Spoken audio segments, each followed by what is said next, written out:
Hello বন্ধুরা, নমস্কার। আজকে আবার একটা দারুণ স্বাদের রেসিপি নিয়ে চলে এসেছি। আশা করছি আজকের রেসিপিটা তোমাদের খুবই ভালো লাগবে। ভালো লাগলে অবশ্যই লাইক, কমেন্ট, শেয়ার করবে।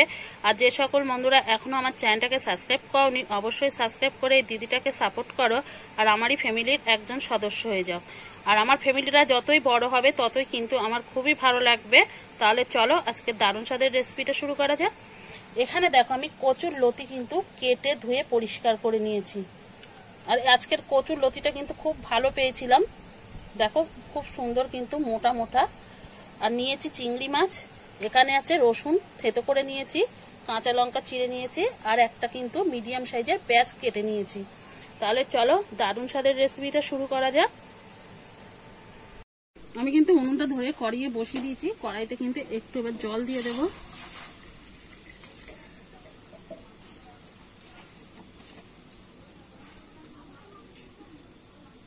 জলের মধ্যে সামান্য একটু হলুদ দিয়ে দেব,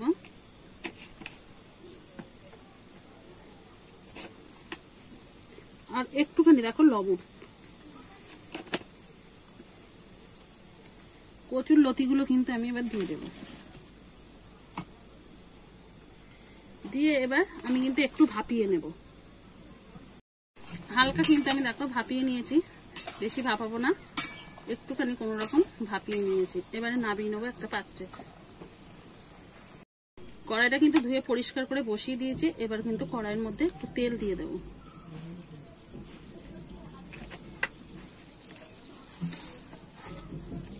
তেলটা আমার গরম হয়ে গেছে, ফোড়নে দিয়ে দেবো 5 ফোড়ন।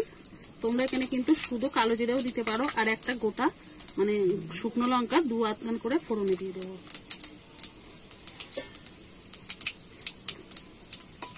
ফোড়নটা আমি একটু নাড়িয়ে চাড়িয়ে ভালো করে ভেজে নেব। ফোড়নটা কিন্তু আমার হয়ে গেছে। এবারে রসুনটা আমি থেতো করে রেখেছিলাম সেটা কিন্তু দিয়ে দিচ্ছি।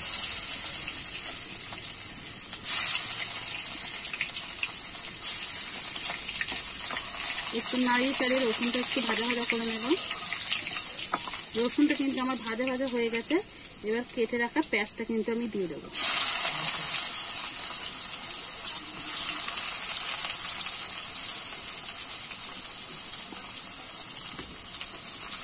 দিয়ে দেবো চিড়ে রাখা কাঁচা লঙ্কা। এখানে কিন্তু আমি 4টে কাঁচা লঙ্কা দিয়েছি। তোমরা যেরকম ঝাল খেতে পছন্দ করবে সেরকম কিন্তু দিয়ে নেবে। এবার ভালো করে আমি কিন্তু পেঁয়াজ আর কাঁচা লঙ্কাটা একটু ভেজে নেব। পেঁয়াজটা কিন্তু আমি ভালো করে দেখো ভেজে নিয়েছি লাল লাল করে। এবারে এখানে আগে থেকে নুন হলুদ মাখানো চিংড়ি মাছটা দিয়ে দেবো। চিংড়ি মাছটা কিন্তু খুব ভালো করে ভেজে নেব পেঁয়াজ রসুনের সঙ্গে।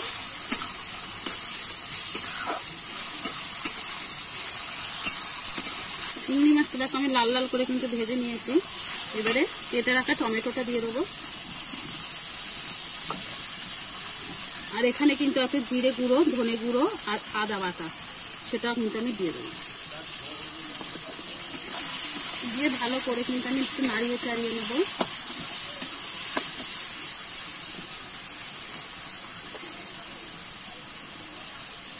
পরিমাণ মতো আমি কিন্তু লবণ দিয়ে দিচ্ছি।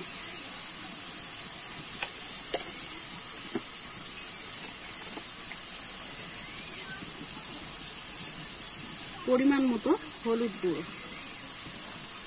এখানে কিন্তু আমি কোনো রকম শুকনো লঙ্কার গুঁড়ো দিলাম না, যেহেতু আমি কাঁচা লঙ্কা দিয়েছি।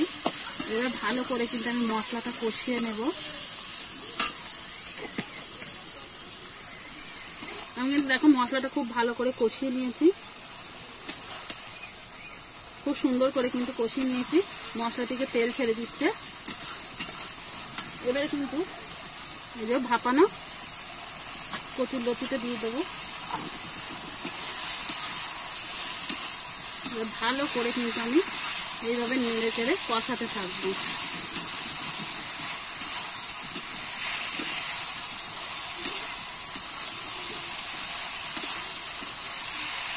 এইভাবে নাড়াতে তাড়াতেই কিন্তু ভালোভাবে একইভাবে কিন্তু এইভাবে নাড়িয়ে চাড়িয়ে আমি কিন্তু কচুর লতিটা ভালো করে সিদ্ধ করে নেব। এইভাবে নাড়তে নাড়তেই কিন্তু খুব সুন্দর সিদ্ধ হয়ে যাবে।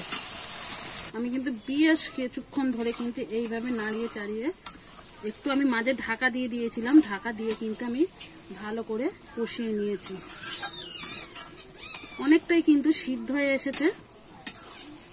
এবারে কিন্তু আমি এখানে একটু সামান্য মিষ্টি দিয়ে দেবো। তোমরা মিষ্টি খেতে পছন্দ করলে দিও, নাইলে দেওয়ার দরকার নেই। আর একটু কিন্তু আমি নারকেল কোড়া দেবো, আমার কাছে ছিল তাই আমি নারকেল কোড়াটা দিচ্ছি।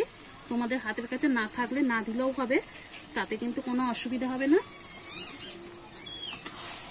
এইবারে কিন্তু ভালো করে আমি নাড়িয়ে চাড়িয়ে বেশ কিছুক্ষণ ধরে একটুখানি মানে মিনিট খানিক মতো কিন্তু এইভাবে নাড়িয়ে চাড়িয়ে নামিয়ে নেব।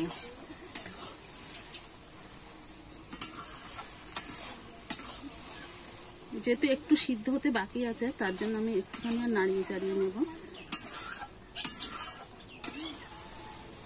দেখো খুব সুন্দরভাবে কিন্তু সিদ্ধ হয়ে গেছে, এত সুন্দর সিদ্ধ হয়েছে, দেখো একদম ঘেটে গেছে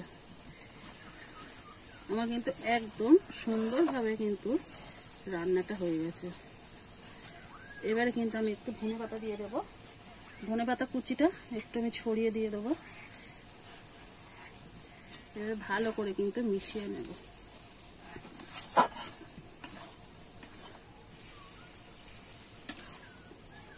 আমার কিন্তু কচুর লতিটা কিন্তু খুব সুন্দরভাবে কিন্তু রান্না হয়ে গেছে। এবারে আমি একটা পাত্রে নাবিয়ে তোমাদের দেখাচ্ছি কেমন হয়েছে।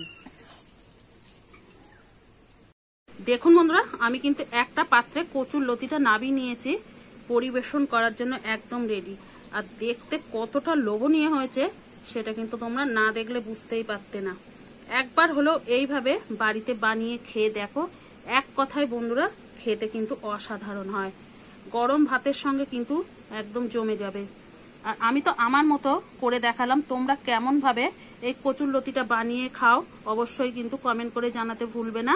তাহলে আজকের মতো রেসিপিটা এখানেই শেষ করছি, আবার নতুন কোনো রেসিপির সঙ্গে দেখা হবে। ততক্ষণে ভালো থেকো, সুস্থ থেকো, সাবধানে থেকো, আর বাড়িতে অবশ্যই একবার বানিয়ে খেয়ে দেখো।